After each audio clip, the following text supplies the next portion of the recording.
A Fraternidade Espírita Chico Xavier apresenta A Página Amiga, o audiobook do livro Missionários da Luz.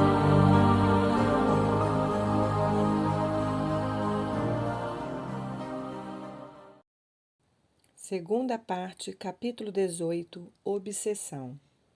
Seguia-lhes atentamente a movimentação, quando fui surpreendido com a chegada de dois amigos de nosso plano, para os quais olharam os obsessores com certo receio.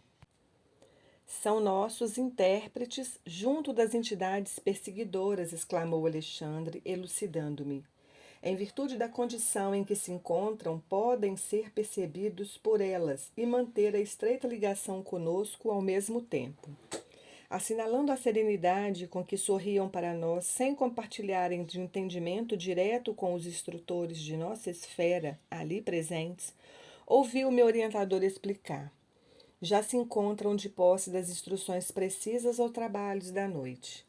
As criaturas desencarnadas que se congregavam ali em dolorosa perturbação retificaram de algum modo a linguagem que lhes era própria, ao avistarem os dois missionários.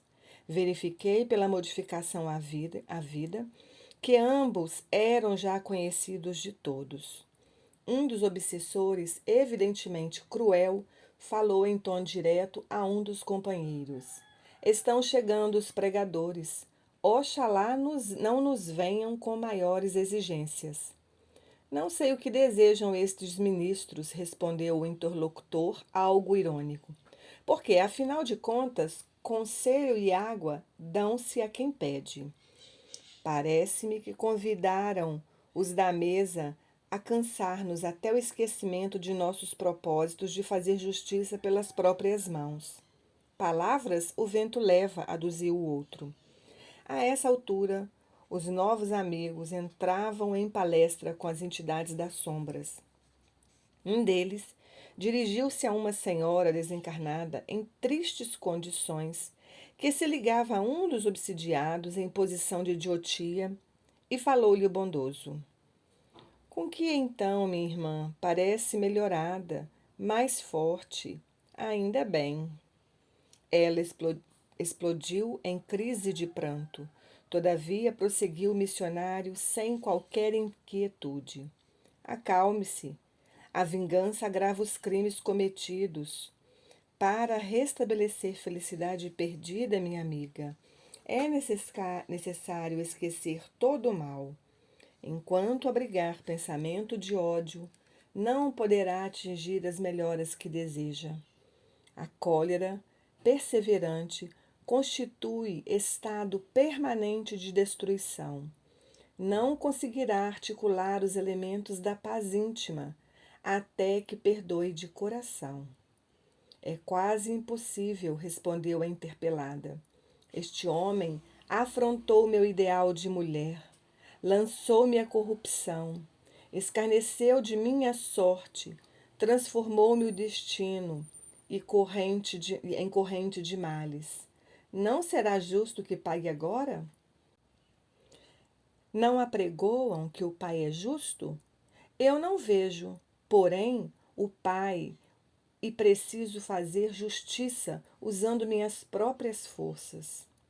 E porque o doutrinador desencarnado a fitasse compadecido, murmurou. E se fosse o Senhor a mulher?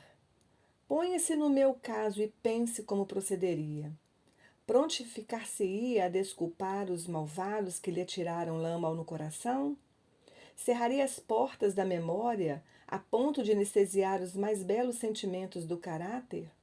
Não acredito.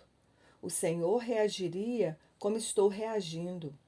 Há condições para perdoar, e as condições que eu imponho na qualidade de vítima são as de que o meu verdugo experimente também o sarcasmo da sorte. Ele infelicitou-me e voltou ao mundo. Preparou-se para uma vida regalada de considerações sociais. Titulou-se para conquistar a estima alheia. E o que me deve? também eu, noutro tempo, não era digna de respeito geral? Não me candidatar a uma existência laboriosa e honesta, com o firme propósito de servir a Deus? Acompanhava a discussão com forte interesse, admirando o individualismo que caracteriza cada criatura, ainda mesmo além da morte do corpo. O intérprete de nossa esfera, contemplando-a, sem irritação, observou: todas as considerações, minha amiga, são aparentemente muito respeitáveis. Todavia, em todos os desastres que nos ocorram, devemos examinar sinceramente, serenamente, a percentagem de nossa coparticipação. Apenas em situações raríssimas poderíamos exibir de fato o título de vítimas. Na maioria dos acontecimentos dessa natureza, porém, temos a nossa parte de culpa. Não podemos evitar que a ave de rapina cruze os ares sobre a nossa fronte, mas podemos impedir que faça ninho em nossa cabeça. Nesse ponto, a interlocutora, parecendo melindrada, acentuou asperamente: suas palavras são filhas da pregação religiosa, mas eu estou à procura de justiça. E com riso irônico terminava: aliás, da justiça apregoada por Jesus. O missionário não se exaltou ante o sarcasmo do gesto que acompanhou a observação ingrata e disse-lhe bondoso: a justiça? Quantos crimes se praticam no mundo em seu nome? Quantos homens e mulheres que, em procurando fazer justiça por si mesmos, nada mais fazem que incentivar a tirania do eu? Refere-se a irmã ao Divino Mestre. Que espécie de justiça reclamou o Senhor para ele quando vergava sobre a cruz? Nesse sentido, minha amiga, o Cristo nos deixou normas de que não deveremos esquecer. O Mestre mantinha-se vigilante em todos os atos alusivos à justiça para os outros. Defendeu os interesses espirituais da coletividade, até a suprema renunciação. Entretanto, quando surgiu a ocasião do seu julgamento, guardou silêncio e conformação até o fim. Naturalmente, não desejou o Mestre, com semelhante atitude, desconsiderar o serviço sagrado dos juízes retos no mundo carnal, mas preferiu adotá-la, estabelecendo o padrão de prudência para todos os discípulos de seu Evangelho, nas mais diferentes situações. Ao se tratar de interesses alheios, minha irmã, deveremos ser rápidos na justificação legítima. Entretanto, quando os assuntos difíceis e dolorosos nos envolvem o eu, convém moderar todos os impulsos de reivindicação.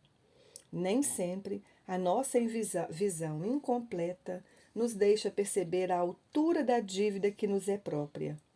E, na dúvida, é lícita a abstenção. Acredita que Jesus tivesse algum débito para merecer a sentença condenatória? Ele conhecia o crime que se praticava, possuía sólidas razões para reclamar o socorro das leis. No entanto, preferiu silenciar e passar, esperando-nos no campo da compreensão legítima. É que o Mestre, acima do olho por olho, das antigas disposições da lei, ensinou o amai-vos uns aos outros, praticando-o invariavelmente. Confirmou a legalidade da justiça, mas proclamou a divindade do amor.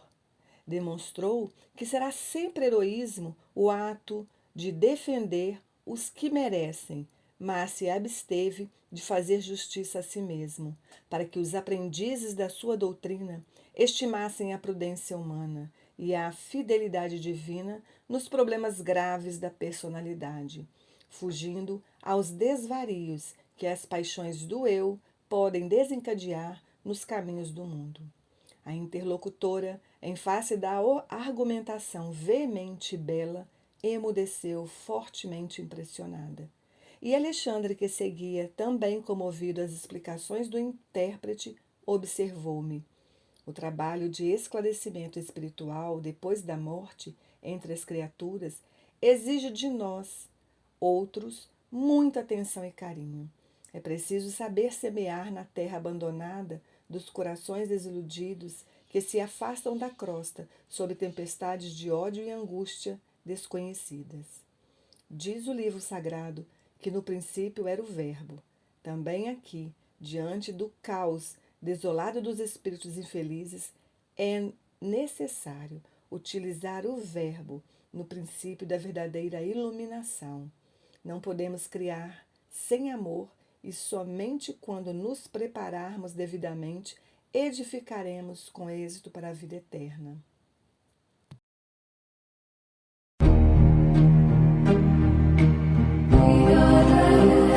Audiobook do livro Missionários da Luz. Narrativa Cristina Albuquerque.